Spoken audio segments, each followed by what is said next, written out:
It's time to take your business to the next level, the boss level. These are the premier business owner strategies and successes being utilized by the industry's top talent today. Rock your business like a boss, a VO boss. Now let's welcome your host, Ann Ganguzza.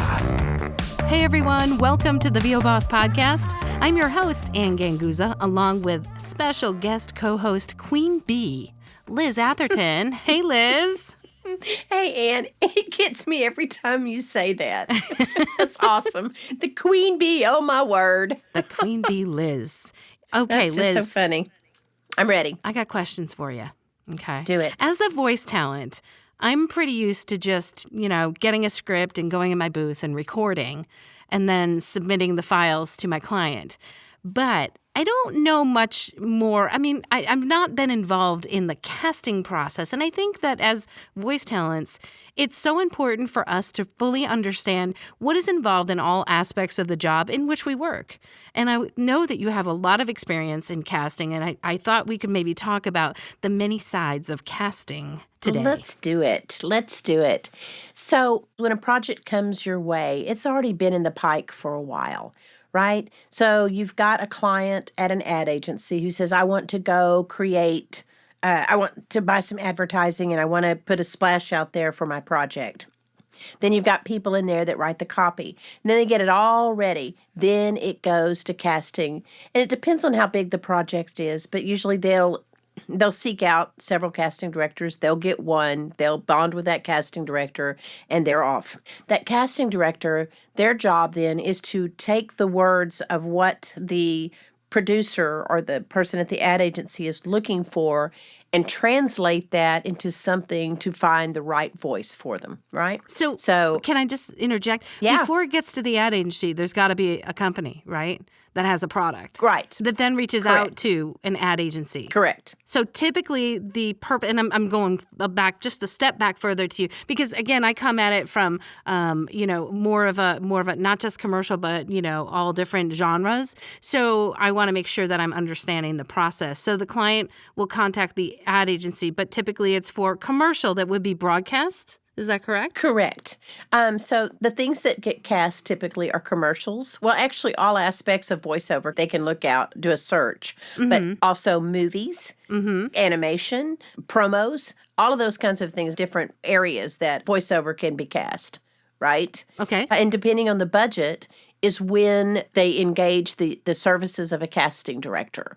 So the small budgeted things, they might go stay in-house at an ad agency, but still the steps are still pretty much the same. So they have the copy and they have in their mind what kind of voice they're looking for the copy. Then they pick a snippet of that copy. And if you don't know what copy is the piece of a script that you're going to be reading for the audition. Sometimes they'll just book these things off of demos, but we're going through the whole process. So they send out an audition via email or through one of the pay-to-plays or through the casting directors, through the talent agents. And then that gets to the agent, and the agent says, I want these people to audition for it. They turn around and send that copy out to their talent. The talent record the audition, and that's where it usually is in your boat. Right. Unless you've already been hired, right? So at this point, you then get the copy from your agent. Let me ask you about that. So Okay. when I get copy from my agent, I guess you really have to kind of understand your agent, right? Do we know that copy is going to everyone on the roster, or is it just going to certain people on the roster? Or, do you think today that agents are really sitting there and thinking about, okay, I really feel that Ann would be good for this, and I'm going to send it out to her and maybe 5 other people. So what is going on in the brain of the agent at that time when it gets sent? Who the heck is going to book this thing? Okay, that's an honest answer. I get that. I like that. And it's a numbers game. So in terms of what's going on in the agent's mind, one, they want to get it out to their actors just as soon as possible.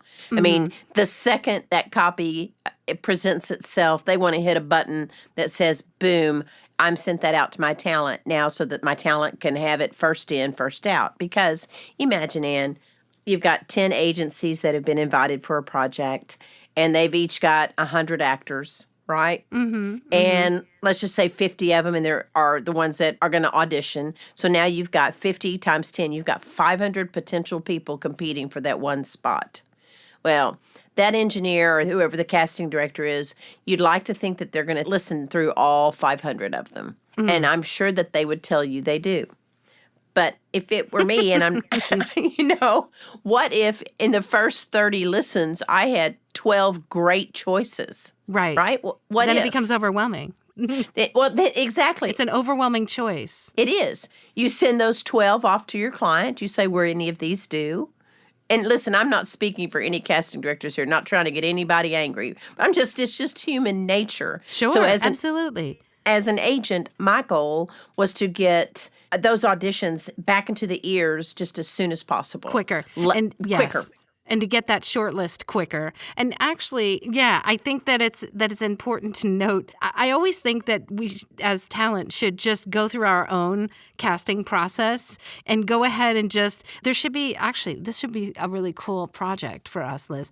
We could have a class where you just send out the audition, and then each one of us could be the casting director and listen to 200 auditions, one right after the other, because then I think they'll really experience what it's like. That is a great idea. And after about the 12th one, your ears start to kind of bleed, or maybe not, or they just start hearing the same thing. And we hear it over and over again when we take these classes that, casting directors want to hear something different. But I think truly, in order for talent to really get that, it's one thing to hear that, but it's another thing to actually experience it. So I think it would be a great class or even great practice if any of you bosses out there just go ahead and listen to an audition or 200 auditions of the same piece of copy and see what happens to you after about let's see, take number 12. I don't know, 12, and just see where does your head go? You know what I mean? Does it start to just kind of become white noise after a while? And then, are you looking at your text? What's happening when you're trying to listen to this? You're human, right? Casting directors are human. Well, I always tell people that's so important to understand. Yeah. I always tell people that, listen, when you're recording that audition, imagine being the engineer hearing it. Oh, God. And seriously, you should record from the perspective of the engineer. Because, you are up against a multitude of people. Maybe not always, but probably 99% of the time. And so, people ask me, well, should I produce my audition? Should I embellish it? Should I send it dry? Should I take the clicks out? Listen, you should do whatever you think you need to do to make that person listen to it the right way. Right. I always try to think, well, I want to be in the head of the person that is casting this. Because, right, you have a voice in your head. If you're going to cast something, you have a voice in your head. You have the idea of what you want it to sound like, right, or what you're looking for. Maybe you don't have a complete idea, but you have a general idea of the voice you're looking for. And so the closer you can get in your voiceover audition to that voice in their head, and there's a lot of there's got to be a lot of thought going into that. I think you've got to really try to think about it a little bit more to get yourself in the head of the casting director and maybe get yourself into their ears. I think you absolutely do. And that's why I always used to suggest, if the agent would let you, to submit 2 separate files. Because think about it, Ann. You're that engineer, you're that casting director listening, and you might say, hey, this is Liz, 2 takes, right? So they might listen for the second one. But what if they don't? What if they thought the first one sucked? Next. And then they listen to your second one. But it's not the same file. Right. And then they're like, oh, well, they might think it's somebody different. Yeah. And I used to tell my people too to always slate at the end if you're going to slate. I started the no slate 20 years ago. I was telling my actors, don't slate. Go right into time. your read. Yeah. Well, it wastes time. And what if they don't like your speaking voice that you slate in? Remember, they've got 200 files to get through. It just takes a nudge to say, next. All right, so it kind of took us a little bit off track, but I thought it was important to kind of get our boss listeners into the minds of the casting directors. Okay, so what's next? They're listening to the auditions. Right, so then they're going to narrow it down.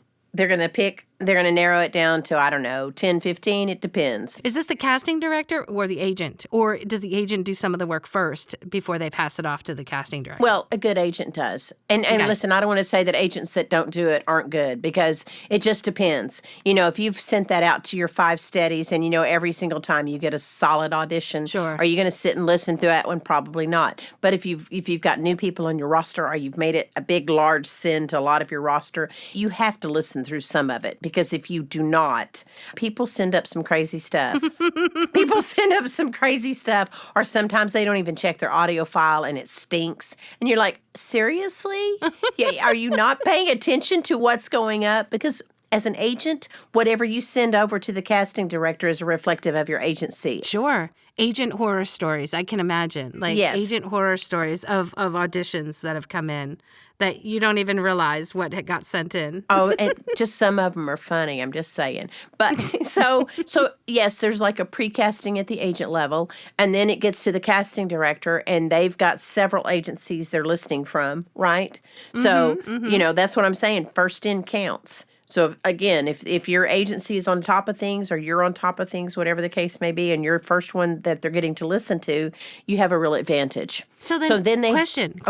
So then when there's a date, when you get the audition, right, from your agent with a date on it, do the agents sometimes change the date so that they can get their people in first? Okay. Heck yeah. I just wanted to know. I can promise you, all of them do. I'm sure they do. Well, I don't know, Anne. What do you think? Well, it's interesting because I will see different dates when they're due. We discussed this in a previous podcast where I have the same audition come in from a couple of different agents. Right. And the due date will be different. So it's always interesting. I don't really know unless I'm talking to my agent if they're, doing a little bit of shortlisting themselves before they send it off, and that's why the date is changed. Yeah, they're changing the date because they want them in so they can send them up. We used to cut ours to 24 hours. Oh, interesting. Okay. I mean, I don't care if I had a week. We would cut them to 24 hours. That makes sense. That makes sense. And here's the thing. If somebody had one come in late, would we send it in? Of course, if it was good. We always honor the actor, but, it's just human nature. These people I think you're trying to get the job. You're trying to get the gig, right? Yes, So that makes sense. And it's funny because sometimes my agent doesn't give me 24 hours. And I'm like, oh, man. Literally, I got to turn this thing around, quickly. Thank your agent. So that makes sense. We are some competitive beasts, man. And we want our talent. we think talent are competitive, but yeah, agents. No. That's pretty awesome, though. I mean, it's great to have somebody fight for you. Absolutely, yeah. Anyway, so it gets down to a short list of actors to listen to. Then it goes to the client from the casting perspective, and the clients listen to that 12 or so that the casting director has narrowed it to. And if they don't like any of them, remember that casting director's got 300 more to choose from. So let me ask you a question, because sometimes for my agent, I used to be able to see price, what the gig was listed for. Sometimes I don't see that anymore. It'll just be the audition that comes in, and it won't be what it's paying. And I am wondering as to how that evolved and changed over the years. Well, listen, that just depends on your agent. Right. If you trust your agent and it comes through without a rate, then you got to know your agent either doesn't know the rate yet, or if the rate does come in and it's too low, you've wasted an audition time, but you don't want it to go up anyway. So sometimes you won't know the rate. You'll just send out the audition first. Is that true? Once in a blue moon, because for us to do that, we're wasting a lot of people's time if it stinks. So we really want to know what the rate is. If you're familiar with the client and you've worked with them before, I can imagine that you would more likely just send it out without knowing the bottom line price after that. Now, let me ask you a question. Can the talent come back and say, you know what, this is a little, what if they're on the short list, or let's say they get selected for the gig? Can the talent try to renegotiate, or is that not good practice? Is that not good, looked upon as professional? I mean, as in change the rate? Yeah. Oh, just no, out of curiosity. I don't know that I've seen that, a lot of that. What, say, well, yes, I know I'm on the short list. I'll do it for you for $600. Well, they'll do it for you for $800. No, and I probably wouldn't endorse that from any of mine because, again, through other podcasts that you and I've talked about, you really want to protect the rates as best you can. And if they've got the money to spend, they would. They would. And let's say that again, because I think a lot of talent don't understand that, because there are some gigs that come in and they're on the low side, or I think that the agent has gotten the best rate that they can, and that the client really may not have the budget that we think is fair and, and just. So it does happen that way. And, I think too many of us jump the gun and get all upset and on our high and mighty horse that, that rate is not what we think is justified. But I think a lot of times if you have an agent working for you, you have to really trust that agent that they are getting the best price for you. And if not, they're going to pass on it. Right. And honest to goodness, Ann, a lot of those rates are set in stone before they ever get to the agent. Because remember, a lot of the projects come to agents and come to multiple agents. Right. So, I will be very honest, though. I've had casting directors call me beforehand and discuss rates with me and ask me what I think is a fair rate. And I will tell them a fair rate. I do that all the time. I would suspect a lot of agents do that all the time because the casting director doesn't know the right rate either. And that's why even on my website, I would always say, check GVAA. I know we talked about this in another podcast, but, check what your rates are. But if they're going to pay the rate, negotiating with a lower rate is really not the right answer. It's just not the right answer. Sure. Well, don't be... Go ahead. I didn't mean to interrupt, but I was just thinking in terms of rates. In regard to like the fair rate, I think that if enough of GVA rates go and enough people are, asking for those rates, it will then become a market price. And it's, I think our rates are driven by market demand and market price for, this is what you typically pay for this particular product or this particular voice. And I think that the more that we can stand by rate guides and get those out there and have agents negotiating based on the same sort of guide, it really does help lift us all up into more fair rates rather than, going down into the bottom of the gutter and who's going to, be the lowest. Correct. I do believe that we can kind of turn this around, maybe not turn it around, but we can definitely hold our own when it comes to negotiating fair rates, especially if we all work together. So I totally agree with you, but just keep in mind that in terms of the casting process, by the time especially through the agents, but even through you otherwise, by the time you see that project, and if there's a rate on there, more than likely the chances of changing that rate are small. They're small. Right. You probably won't get that luxury. Yeah. No, I was just curious about that because I'd actually heard a story about that where because it was a specific talent, they were trying to negotiate a better rate because they wanted a specific person or the client had requested a specific person. Oh, well, that happens. Yeah, for sure. Okay. But that's different, especially if they come, you're going to ask for a specific talent of mine. That talent just got more expensive. I guarantee. Aha. Okay, good. Of course they did. All right. I get that. All right. Good to know. Yeah, for sure. But anyway, so it's a little bit of iterative then, and then they select their client, and then they book them. And then from there, it goes to the studio. So, okay. I kind of took us back to the casting process. Well, good. Now, in regard to the casting process, tell me, are there any secrets to the story that we hear? The client decided to go in a different direction. What? Yeah, they do what that. What does that really mean? Does it really the client that is going a different direction? Like, what types of things happen that make the client go in a different direction so that we can understand that a little bit better? I know that maybe there's not much that we can really do about that, but I'm just curious because I don't ever hear that. Or no, you don't. No, the uncle walked in and had a great voice. We'll go another direction. Gotcha. My sister's boyfriend is going to break up with her if he doesn't get to do it. I mean, sometimes when they go in a different direction, perhaps their top three choices are three completely different voices, and two of the decision makers really liked person A, and the other decision maker really liked person 3 or C, and they negotiated between them which would be the best one. And so person A, may have been said, well, you're on the short list and I think you're really going to get it. And then they decided to go another direction. They went with person C. I do think it's legitimate. I know it sounds kind of bummy, but I do believe it's just a way of saying no, that makes sense.